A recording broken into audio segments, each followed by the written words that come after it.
Hello students, this is our English grammar class, myself Muhammad Musharif. In our last two videos, we have discussed about phrases and phrase and clause and their kinds. Now I will going to discuss only definitions of phrase and clause. In short, we can say a phrase is a group of words which makes incomplete sense, and a phrase is a group of words without verb. Second one clause. Clause is a group of words that form a part of sentence, जो कि sentence के part को form करता हो, and contains a subject, a predicate and a verb. और जिसमें कि क्या क्या होता है, सब्जेक्ट होता है, प्रेडिकेट होता है और वर्ब होता है, and nearly giving a complete sense, और जो कि एक कंप्लीट सेंस देता है. In short we can say that is clause is a group of words that is a complete sentence. We have discussed types of clauses: independent or main clause, second one dependent or subordinate clause, and noun clause. And today we are going to discuss adjective clause. An adjective clause is a subordinate clause. ये adjective clause क्या होता है? Subordinate clause होता है that modifies a noun of the main clause, यानी कि noun main clause के noun को modify करता है, यानी कि to make new. अब देखिए इसकी स्टार्टिंग किस तरह से होती है. It begins with a relative pronoun. ये रिलेटिव प्रोनाउन से स्टार्ट होता है, यानी कि जो रिलेट करते हो किसी को किसी चीज़ से. दैट, हु, विच, हुम और whose. Now it may also begins with a relative adverb, और किसी रिलेटिव एडवर्ब से भी, यानी कि प्लेस, व्हेन, कब, वेयर, कहाँ, एंड वाई, क्यों. And adjective clause is also known as relative clause. Adjective clause को हम रिलेटिव क्लॉज भी बोलते हैं. For example, Ravan, who was the brother of Vibhishan, was the king of Lanka. अब रावण क्या है यहाँ पर? नाउन है. हु वॉज, देखिए मैंने क्या कहा था, देखिए किससे स्टार्ट होते हैं, बिगिन्स मीन्स इसमें बीच में देखिए कहाँ से आया रिलेटिव क्लॉज, कहाँ से बिगिन होता है? हु. अब देखिए यहाँ देखिए आप एग्जाम्पल में हु आया, तो ये रिलेटिव एडजेक्टिव क्लॉज बिगिन हो गया, रिलेटिव क्लॉज और adjective clause. Who was the brother of Vibhishan, यानी कि जो किसका भाई था? रावण किसका भाई था? विभीषण का भाई था. इससे हमें ये पता चला कि रावण जो है विभीषण का भाई था. Was the king of Lanka. Now third, adverbial clause. An adverbial clause modifies the verb. या क्या वर्ब क्या मॉडिफाई करता है? यहाँ पर ए वर्ब को मॉडिफाई करता है, और वहाँ पर नाउन को मॉडिफाई करते थे.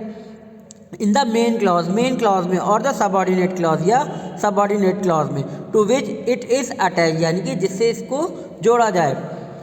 N adverbial clause act like an adverb. Adverbial clause किसकी तरह एक्ट करता है? एडवर्ब की तरह एक्ट करता है सेंटेंस में, in a sentence. Answering questions like, question किस तरीके से आंसर करता है? How, when, where, why, to what extent, यानी कि किस हद तक, एंड अंडर व्हाट कंडीशन, यानी कि किस कंडीशंस में. An adverbial clause begins with, अब ये किससे स्टार्ट होते हैं? Because, while, as, if, when, although, as, if, after, since, unless, until, before, and और आगे भी. For example, he finished all his work. ये आपका मेन क्लॉज हो गया. उसने अपना सारा कार्य ख़त्म कर लिया था. कब कर लिया था? व्हेन. Condition I when. देखिए यहाँ व्हेन आ रहा है.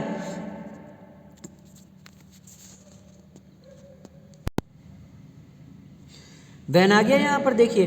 तो व्हेन कब? Before going to home. घर जाने से पहले उसने अपना कार्य समाप्त कर लिया था.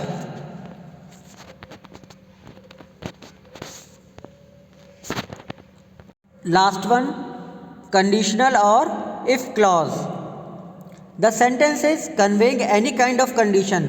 चिल्ड्रन देखिए, कंडीशन का मतलब ये हो गया कि कोई कंडीशन होगी, कोई वजह होगी, और इफ़ का मतलब होता है अगर.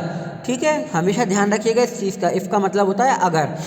इफ़ क्लॉज और conditional clause, the sentence is conveying any kind of condition. वो सेंटेंसेज जो किसी भी तरह की स्थिति को बताते हों. Which works as the force behind happening of the action, यानी कि उसके पीछे कोई बहुत वजह होती है, किसी भी कार्य के पीछे कोई वजह होती है, उसको हम कंडीशनल और इफ़ क्लॉज कहते हैं. Usually conditional sentences have two clauses. Conditional sentences के दो प्रकार के क्लॉजेज होते हैं, if clause and second one principal और main clause. For example, if I have money. अब देखिए सिचुएशन, कंडीशन देखिए. अगर मेरे पास पैसा होता, आप कहते हैं ना जिस तरह से स्टार्ट करते हैं, अगर मेरे पास ये होता तो मैं ऐसा करता, अगर मेरे पास वो होता तो मैं वैसा करता, अगर मेरे पास पैसे होते तो मैं ये ख़रीदता। तो ये वही कंडीशंस, यही कंडीशनल होते हैं। तो देखिए, इफ़ आई हैव मनी, अगर मेरे पास पैसा होता, I will buy a bicycle, तो मैं क्या ख़रीद लेता, एक साइकिल ख़रीद लेता। तो if I have a money, ये क्या है, इफ़ क्लॉज है, और पैसा होता, I will buy a bicycle, this is principal और मेन क्लॉज। कारण क्या है, आपको क्या ख़रीदना था, मेन बात ये है, और दूसरी बात आपकी क्या हुई कि आपके पास पैसा नहीं है। Hope children you understood the clauses.